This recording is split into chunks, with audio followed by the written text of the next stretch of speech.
Optimist. Okay. So I noticed that I'm one of the most boring persons here because I'm not disrupting your scheme.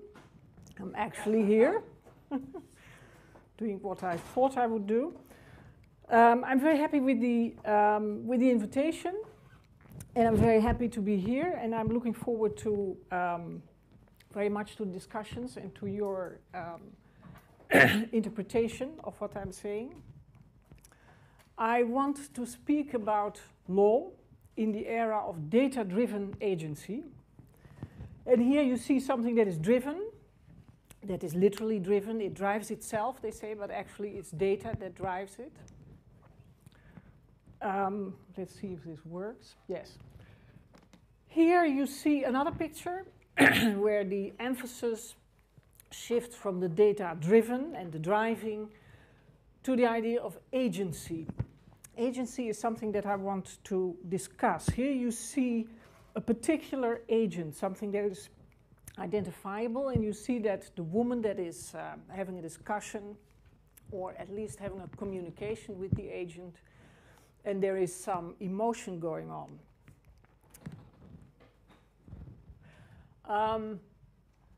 In the previous slide, you saw an agent that is hardwired, that is like a robot. I don't know if you can read the cartoon. It's very small letters. I will tell you what it says. You see two people looking rather sad. They actually got the new iPhone, or they got an upgrade to the iOS 6. And the one tells the other, let me see what they say exactly. I don't think that Siri was this condescending in iOS 5. Now, this is very interesting. Why? Because when you look back, maybe I should do it like this. When you look back, this is Google, self-driving car. Google does data-driven stuff, but it's not really interested in trying to guess your emotions and to play with your emotions. When you look at this agent, you can already see that there is some sort of empathy going on. And when you look at Siri, and I don't know if you ever used Siri, but Siri has synthetic emotion recognition. So it tries to guess your mood and to manipulate you a bit on the basis of that. And it is something that Google so far is not interested in. It's not trying to give you search results on the basis of your emotional manipulability. Now, moving into the era of data-driven agency also implies moving into the era of distributed agency. We are used to thinking in terms of agents as kind of unities that are identifiable, that you can recognize as such. Well, most of the agency in artificially intelligent systems is more distributed. Even if you look at the robot, to the extent that the robot is really intelligent, whatever that means, it is probably part of cloud robotics, which means that it can check back into the cloud, upload your behavioral data that it is observing into the cloud, aggregate it with that of other robots, and then look for patterns and begin to interact on that basis. That means that this robot is actually a distributed agent. Part of it is in the hardware here, but part of it is up in the cloud, and that cloud can, of course, also be distributed. This can be quite amazing. Like you can see in the picture, the woman looked like she's getting distributed also. This is a brain teaser. So your brain thinks that a face has two eyes and one mouth, and it's trying to to figure out this phase, because it's not so easy. That's how it was designed, of course. You get this this attempt at consolidation. Now, this is kind of the core question that I want to discuss with you. It's a citation of my own book, I'm sorry. The question is whether modern law, and I will explain to you what I mean with modern law, can afford to remain unaffected by the changing information and communication infrastructure. And if that is not the case, if it cannot remain unaffected, whether and how it should be transformed to sustain its identity. So I'm trying to say, okay, if we value the rule of law, if that is something we want to sustain, if that is the identity of the law that we want to protect, then it might have to change to sustain this identity. And we'll come back to that, of course. Now I want to go quickly through a couple of slides a couple of quotes that kind of show you what I think the law is all about. This is a quote from Marshall Sahlins, a famous anthropologist. And he says 3 umpires of Major League Baseball were debating how to call balls and strikes. Don't ask me what that is, but it is something that umpires decide. And the first says, I call them the way they are. That's a naive realist, you could say. The second says, I call them the way I see them. That's a social constructivist, you could say. And the third said, no. The third has been around a little bit longer.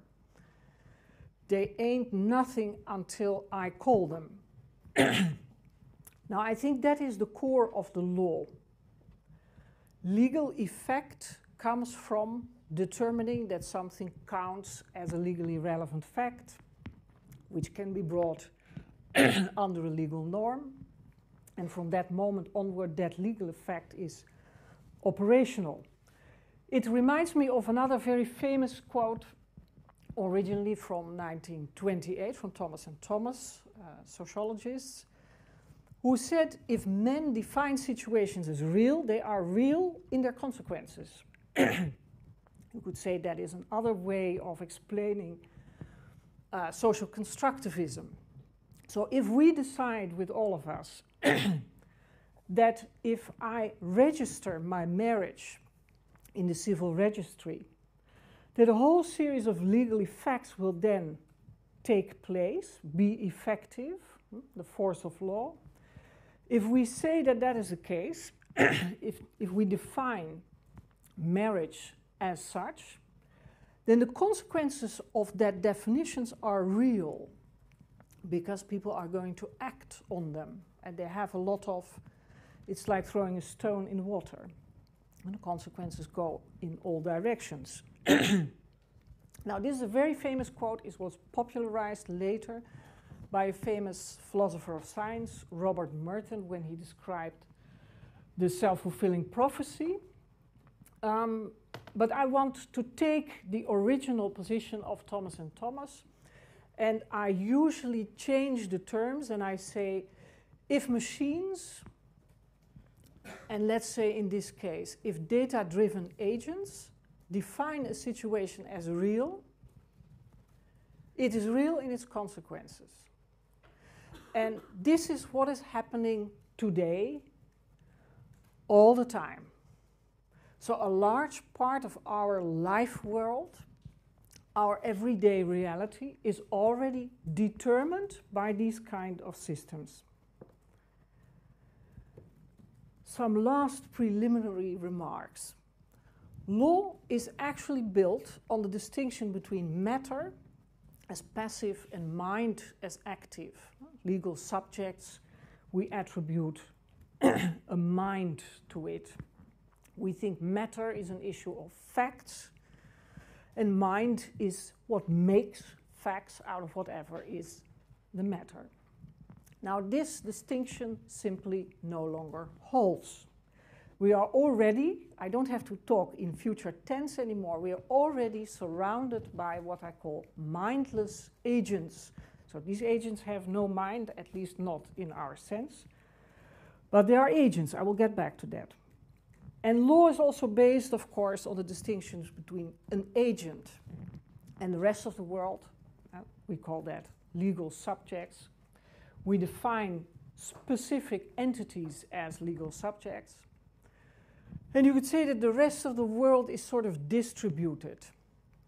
It is not a unity of action, time, and place, to use an old Aristotelian notion of an act, in theater that is. While agents, to be qualifiable as an agent, have to be somehow steering from a center.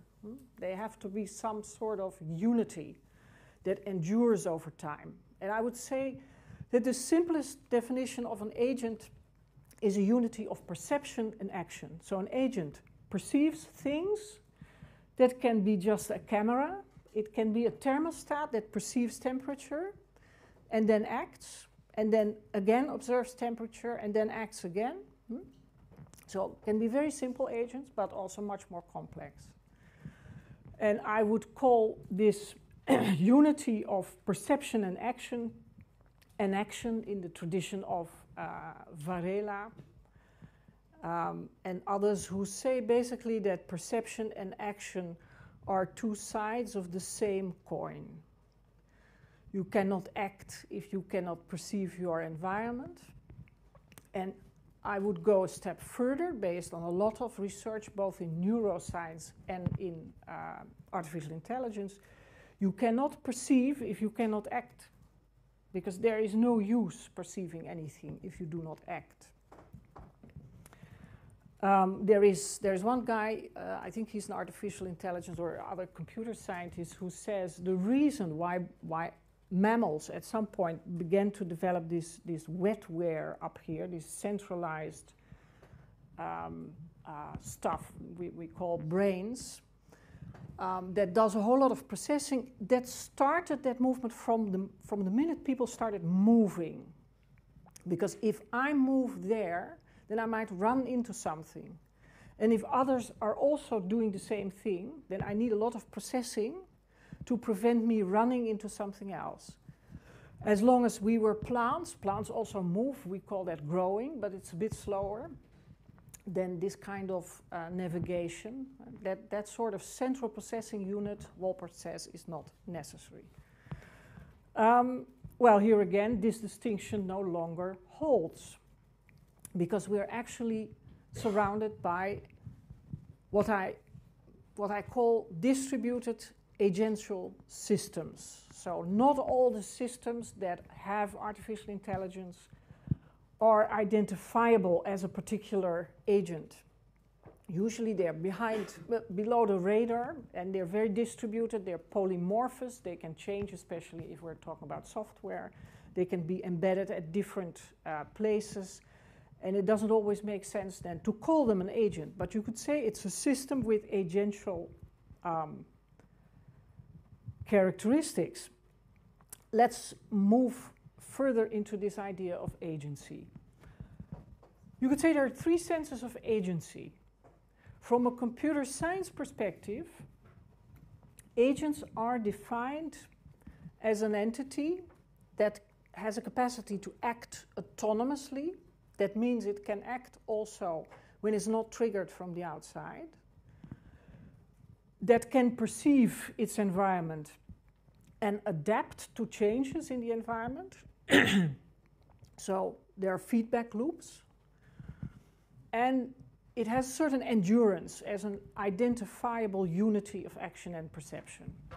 Of course, from the perspective of computer science, there is no assumptions that such entities have a mind, that they are moral, or that they have consciousness. In the legal sense, actually, it's very simple. An agent is a proxy that is acting on behalf of a principal. And in law, at this moment, I think everywhere, not just in Belgium or most states of Europe, but I think everywhere. If you want to be an agent in the legal sense, you have to be a legal subject. So both the principal and the agent have to be a legal subject. That means an artificial agent, to the extent that it's not a legal subject, and I have no knowledge of any law anywhere at this moment that has attributed legal personhood to artificial agents, unless you want to call a corporation a legal agent, an artificial agent. So that means that they cannot fulfill this role at this moment of a legal agent. From the perspective of moral philosophy, and this actually has a lot to do with the law, because it co-determines which sort of entities we are willing to attribute legal personhood. You could say that human agency is the capacity to engage in meaningful action. There is a big difference between behavior and when you look at what artificial agents and computer science does in terms of behavior, it's actually about behaviors with an S, plural. I had a very stringent discussion with a sociologist, actually a political scientist, who told me, stop saying behaviors. That's wrong language. We have behavior. It's not English. And I said, look, maybe I agree with you from a philosophical point of view. But what these machines are doing is calculating, observing, and measuring our behaviors with an S. And that is really something different. And actually, it would be very interesting to write a PhD on the difference between the old sociological term behavior, or that term in the science of zoology, or whatever, and this new computational term behaviors. So the movements I'm making now, I was just scratching my neck, sorry, that is a behavior. And actually, if I'm being taped now, if that was a smart camera, it could sort of measure every instance, every pixel of my movement. And it could aggregate that with other movements that I make or that other makes and draw all kinds of conclusions from that. Like, for instance, that I might develop Parkinson's disease in between 6 to 12 years. That's a statistic, that sort of behaviors. Human agency is something that concerns action. Action is something different than behavior. Behavior, you take an external perspective. Action means you're thinking about meaning attribution. Usually in moral philosophy, we talk about human agency as something that is based as action, as entities that are capable of action, based on beliefs and reasons, notably second-order reasons. Maybe I would love to have a gin and tonic now. That's might be my primary desire. But then my second-order desire is that I do not want to be the sort of person where the students later say, wow, Hildebrandt has got a nice professorship, but she's a little bit alcoholic. Anyway, the second-order desire would be that I don't want to be the person that is addicted to something. And this is typical for us. We then rule our first-order desire from our second-order desires. Now, this is interesting because when you look at artificial agency in computing science and artificial intelligence, cognitive science, then lots of those machines, if they are smart, they don't just do first order and second order reasoning, but n order, third, fourth. This is mathematics, so they can do exponential order reasoning, and they can do very smart things on the basis of that. Just like our unconscious mind is capable of doing. But our conscious mind is much simpler. It can do maybe 2, 3, 4 order reasoning, and then we get confused. And that's very interesting. It means that the really smart artificial intelligence at this moment is more like our unconscious mind than like our conscious mind. That relates to the fact that, taking this perspective, there are actually 3 types of agents. So you can talk about all living agents, starting from plants that do not have a centralized nervous center. So they do not have a frontal observation, they have no central processing, moving towards animals and then ending up with the mammals that develop at some point this central nervous system and then highlighted in the brains. This also means the development of consciousness. Let's be prudent and say there's a correlation between consciousness and a central nervous center with something like brains. A consciousness of the here and now. So it means I'm conscious of being here. But it doesn't necessarily mean that I'm conscious of being conscious. That is something that us humans like to be, or are, since we began speaking. But animals have this consciousness, and it also means that they're capable of suffering, for instance. They're capable of suffering. Artificial intelligence, so far doesn't have consciousness, is not capable of suffering. But it is capable now of simulating emotions and of recognizing emotions. And that also means if there is some goal to be achieved with that, it could simulate suffering. Now, humans developed this thing, language. So I can stand here now and talk about something that is not here, either in space because it's far away, or in time because it was yesterday, or it was 5,000 years ago. Because then, of course, we need written language. So what language does, it suddenly creates this enormous world where there is memory, anticipation. It's very difficult for us to realize the disruption that happens when you begin to speak and when this whole inner world sort of gets built up. And you could say that we also have emotions, like animals also have emotions, obviously. Emotions are physical things. You can measure them, actually. But what we then do is develop feelings. So we begin to think about them. We begin to talk about them.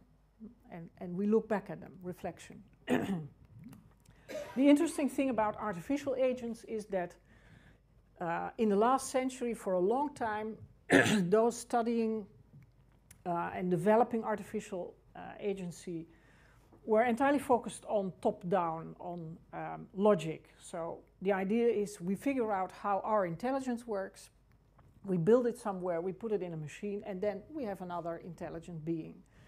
As we all know, that didn't work. So we now have an entirely different type of artificial intelligence, where the idea is that you build something that is capable of learning. That means capable of seeing its environment, acting on it, checking back the effects of the action, and then adapting your own environment. That is now intelligence. But again, there is no consciousness.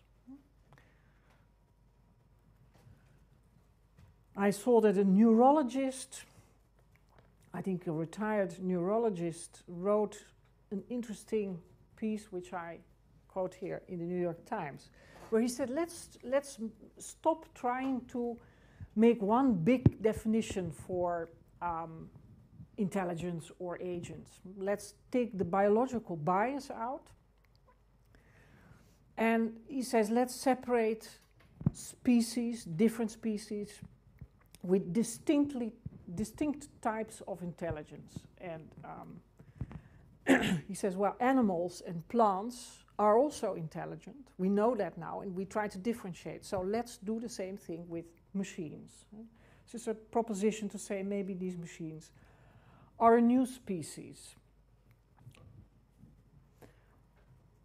the core of data-driven agency is machine learning. So we have all this data, but actually the data are not very interesting, because the more data you have, the less you know, because you can't find your way in them. So actually it's more about data flows. There are all these streams of data.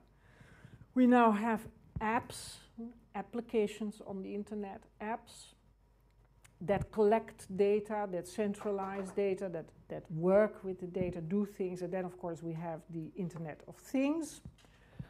The Internet of Things is now, from the technical side, described as a cyber-physical infrastructure.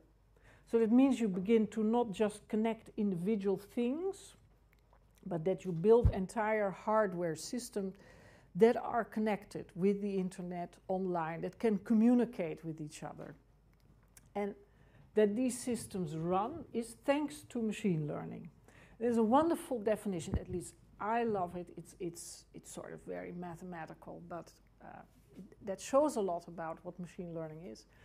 In a handbook of Tom Mitchell, where he says, we talk about machine learning, or about a machine that learns, with respect to a particular task T, performance metric P, and type of experience E, if the system reliably improves its performance P at task E, T, following experience E. Very simple, very simple. But it also shows that if there is machine learning, all these parameters have to be defined. You have to define a certain occurrence that can be observed by the machine, that can be measured as experience. And you have to define your task in terms that the machine can show, can perform. That means that everything that is not machine readable remains outside the scope of machine learning, which is very interesting, of course. This is a nice example, not necessarily part of machine learning, but it is something that is happening all the time, all around us. It's called A/B testing. I'm sure that all the nice websites that you know, all the nice websites where you go and you say, oh, this is a great site, that they are continuously being A/B tested. And more interesting, actually, you are being A/B tested continuously. It's a very simple protocol. You have a site and you want to improve it. So you change something very small and banal, a color, for instance. Here you see a change in color. And you call the first site version A, the second version B. And people who go to that site, they don't know anything about that. Just half of them goes to version 1, A, and the other half to version B. Nobody is aware of this. It happens all the time when you go online, but you don't know. Then the software checks which site works better. So where people buy more, where they read more, if you're a newspaper, or read a particular type of information, click more on advertisements, because this is about business models. As soon as you have that measured, and it turns out that version B is better, you move on with version B. Making a small change, the whole process goes all over again. If you have automated that, you can continuously improve your site. I don't know if you've ever read privacy policies. I wouldn't advise it. But there's always this sentence that the purpose of the processing of the data is the improvement of the service. Well, here this is what they mean. Now try to think of moving from websites to the Internet of Things, to this cyber-physical infrastructure. So we have software, we have search engines, behavioral advertising, credit rating, basing hiring decisions on that sort of software.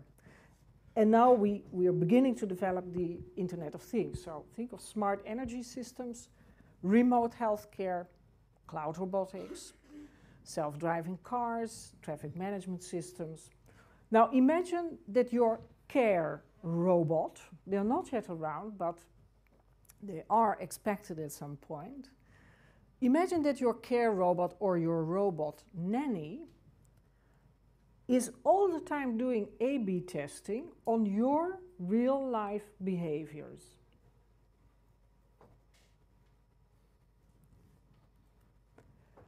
And imagine the same for all these distributed polymorphous mobile agents that live in the web. This is actually already happening.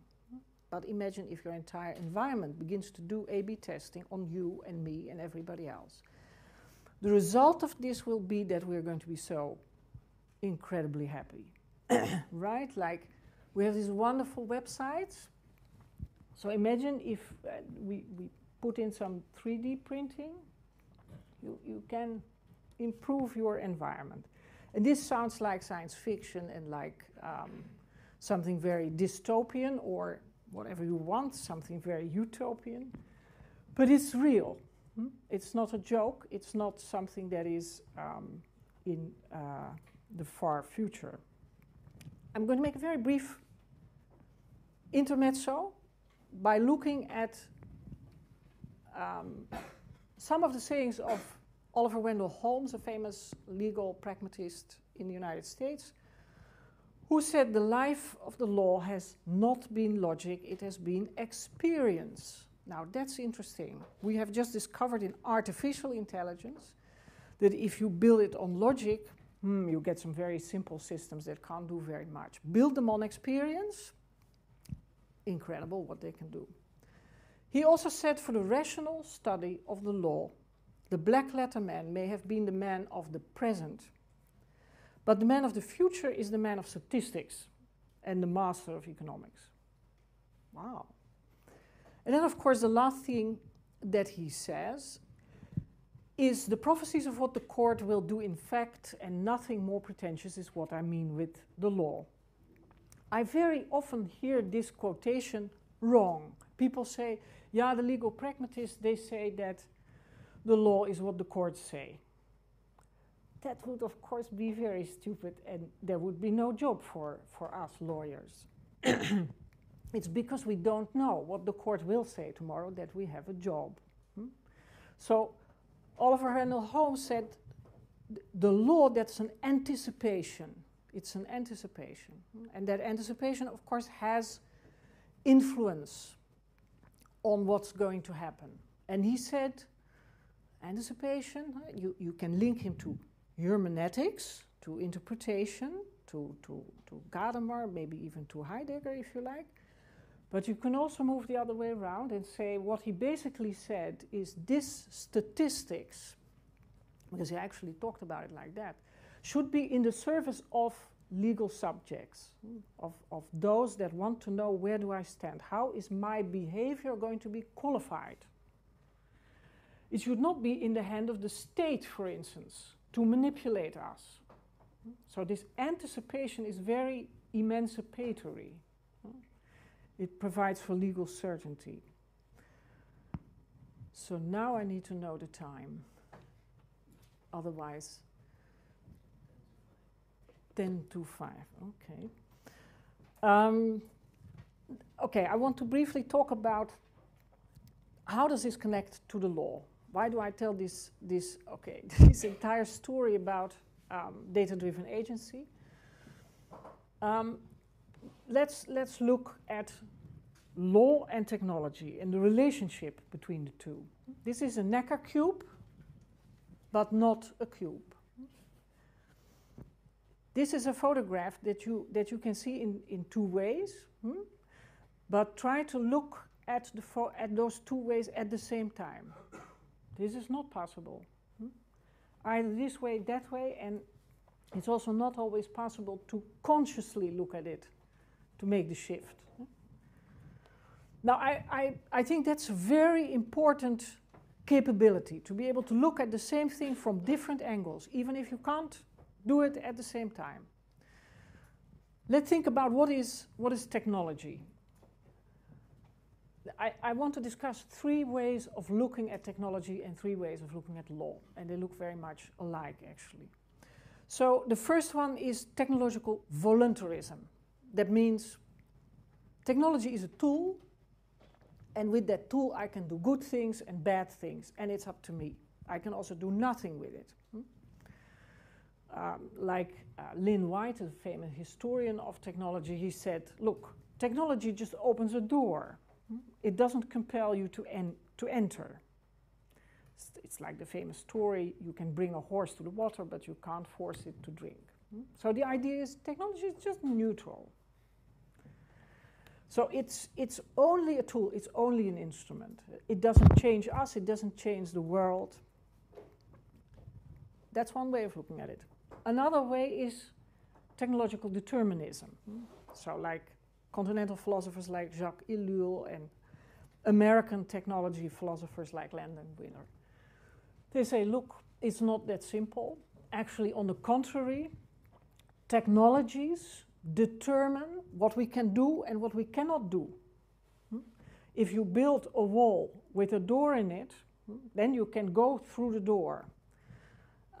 But if you build a wall without a door, you can't go through it. So that is determinative of your action potential. And usually these determinists are either dystopian or utopian. A lot of people tell me when I explain my research subjects, they say, oh, it's no use what you're doing. Technology is very dynamic and it will go its way. You can't do anything about that. That is a cliche technology determinism. It's total and complete bullshit, and it takes very little effort to show that. So let's take a third conception, not a middle one or a mix or something like that. No, it's another conception of technology, a relational conception. The shortest summary is one of Kranzberg's laws, where he said, technology is neither good nor bad in itself, but it's never neutral. It does things. It affords things or it doesn't afford them. So yes, technology is a tool, it's an instrument, but it's much more than an instrument. It changes both the person who uses it and the environment. Don Eide, another famous philosopher of technology, says, and many actually say that, technology reinvents us while we reinvent those technologies.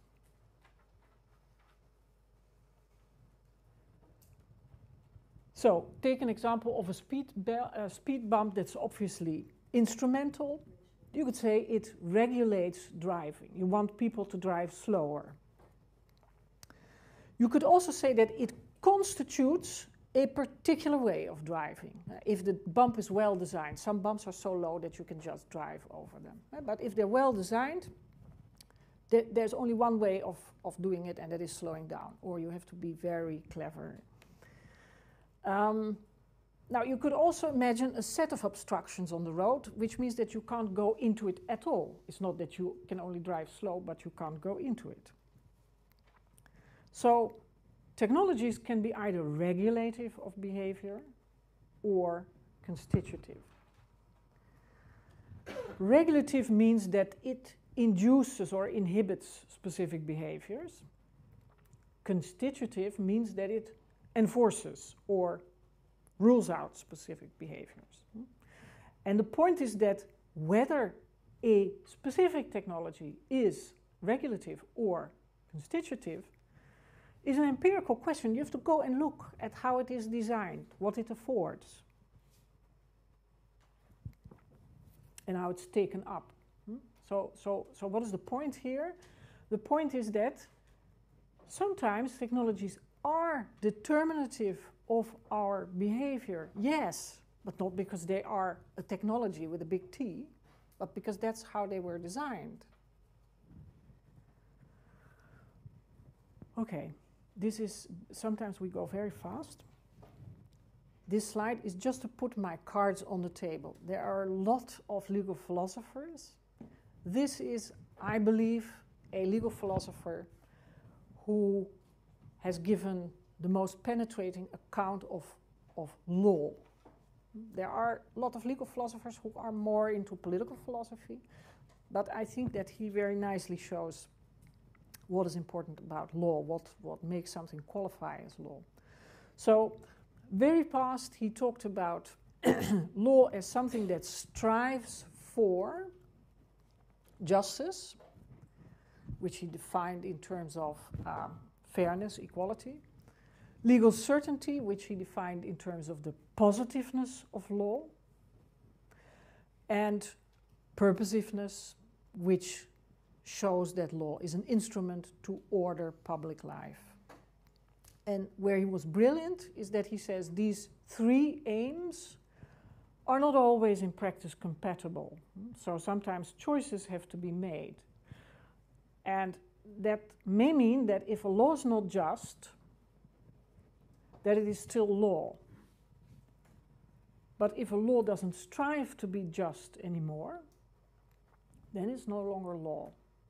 There are heated debates over what this means exactly, but it gives me some tools to now move into the three conceptions of law. So again, you can say that law, you can see it as a neutral instrument for social engineering. So you're a policymaker, a politician, you want to achieve a certain policy. You can do that with law, or you can do it with nudging, or you can do it with techno-regulation.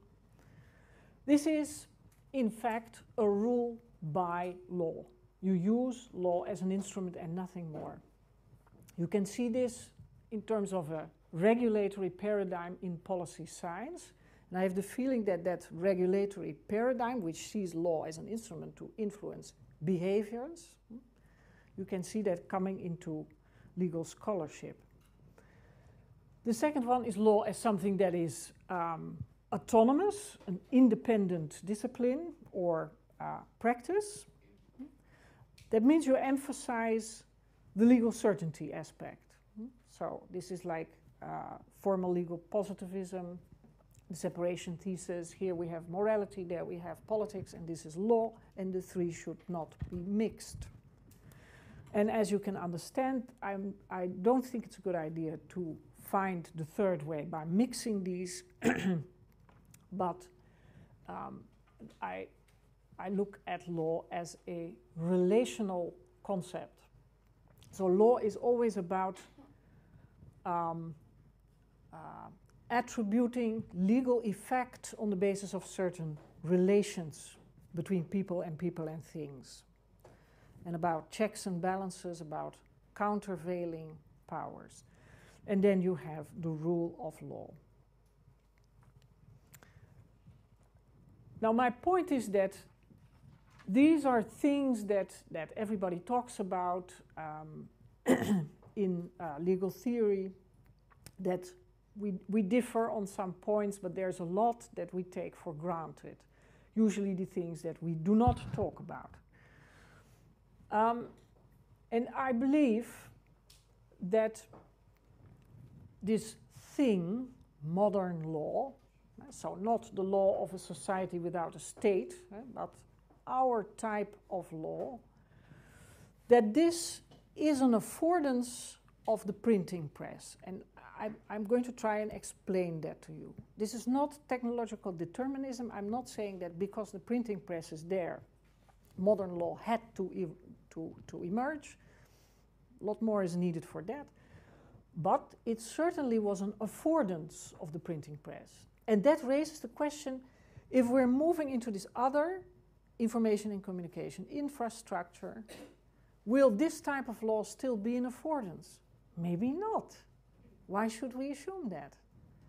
And if we want to protect some of the aspects of modern law that we think very important, then we have to rethink how to design this new information and communication infrastructure.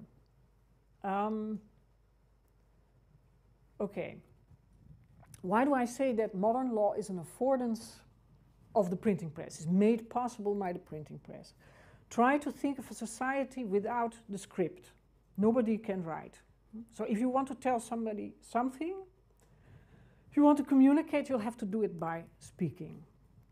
Now, the minute writing comes into a society, it becomes possible to externalize a legal norm, to write it, to inscribe it somewhere. Then it is outside of you and you can look at it. And that thing is the same for everybody, that inscription.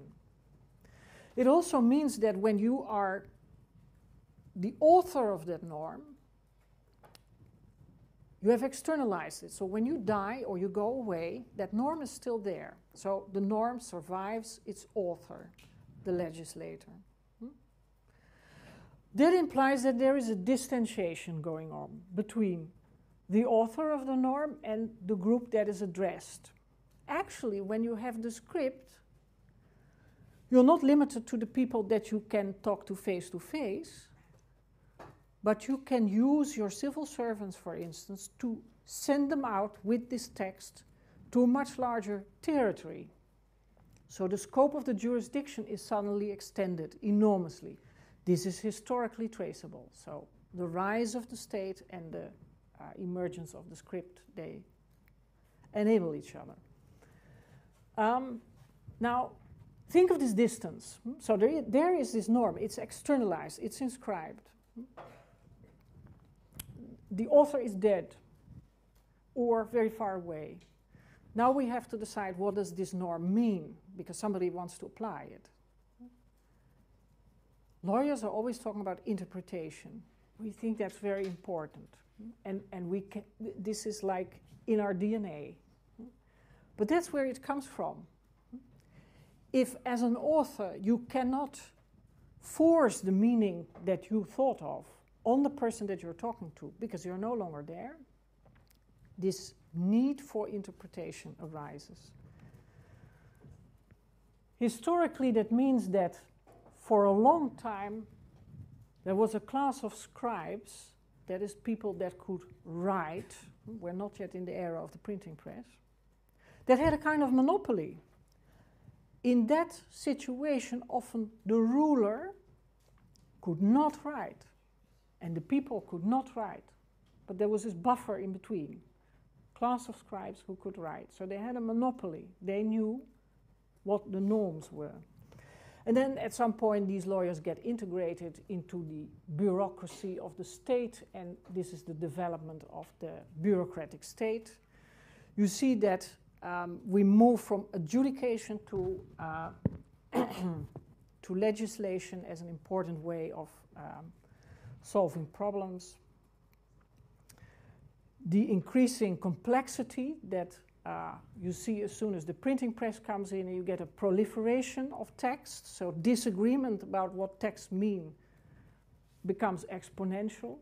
And then the task of the lawyers becomes to make it coherent, dependable, reliable, to create a web of meaning in all this text that people can depend on.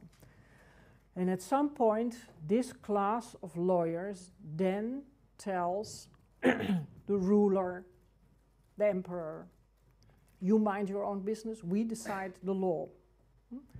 For centuries, the courts had to decide what the king said. And because of this monopoly that sort of emerged from the need to interpret law, the lawyers were able to throw the king out of that position. That is historically the emergence of the rule of law. It is directly connected to this infrastructure. Now, of course, this is extremely fast, so I hope I didn't convince you, because that would be too easy. You can read about it and think about it. Now, if that is true, that the mode of existence of the law, how the law exists, what we qualify as law, depends on the prevailing information and communication infrastructure, then what does that mean when we're on the verge of entering in a totally different era? I want to now talk about the idea of technology-specific law and technology-neutral law. When you read about law and technology, there are always these arguments that law has to be neutral towards technology. Now, I've just given you a big story that law always depends on the prevailing ICI. And in that sense, law is never technologically neutral. Nevertheless, let's now stick to the context of the rule of law. That's still our context. And I'm going to argue for the neutrality of law with regard to specific technologies. When you read the literature about technology neutrality, you see three objectives. The innovation objective, the sustainability objective, and the compensation objective. The innovation objective says, well, if you begin to regulate a specific type of technology, then you're going to disturb the market. Some companies will not be able to meet the threshold or whatever.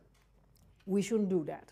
This is, if you read text of the European Commission, you will often meet that argument. There is, of course, the sustainability objective. If you begin to regulate a specific type of technology that we have now, the law will probably be outdated very soon because technology goes very fast. Sustainability argument. I want to look at the third objective, the compensation objective. What if new technologies actually transform what the law protects, the substance of the law? Let's take an example. A smartphone. If you do a search on somebody's body, I'm talking criminal law, you can confiscate the goods that that person has on her body. There's a rule for that. Now think of a smartphone. So you can take that smartphone and then take it to the police office and look into it. The constraints on search and seizure in a house, in a home, and search and seizure on a person are very different. In a home, they're much more strict. If we would leave it like that, the substance of the protection would be enormously diminished. Because this technology makes possible to carry around more of your private life in your smartphone than in your house. Now, this is a very obvious example. Everybody understands that that means you have to make a technology-specific rule which allows you to make the law neutral again, to compensate what happened, so that it provides the same type of protection. Okay, so I will try to round off now by talking about the concept of legal protection by design. So there are two reasons to talk about that. One, because the landscape that law aims to order has changed. Two, because the infrastructure that enables the force of law, printing press, has changed. There's two different things. These changes regard the scope, the scale, the speed, the distance, automation, and invisibility of what happens around you. There are new types of knowledge around, new types of interventions that were not there before. There are invisible predictions and preemptions, invisible preemption.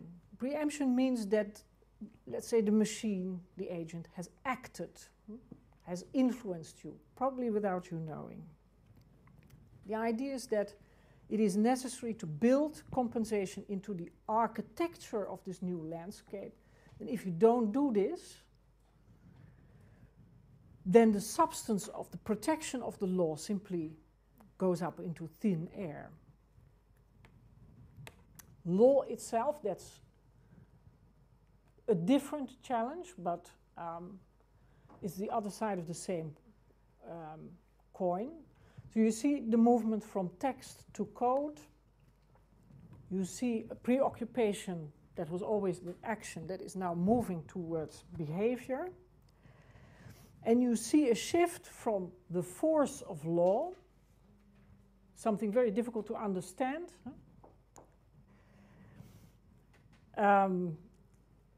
or ideas like nudging, framing, and priming.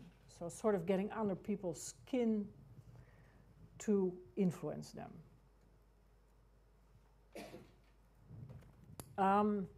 Okay, I'm going to keep this very short. I won't go through the rest of the slides in great detail. When you use technology to influence people sort of behind their back to achieve your policy goal, that is called techno-regulation.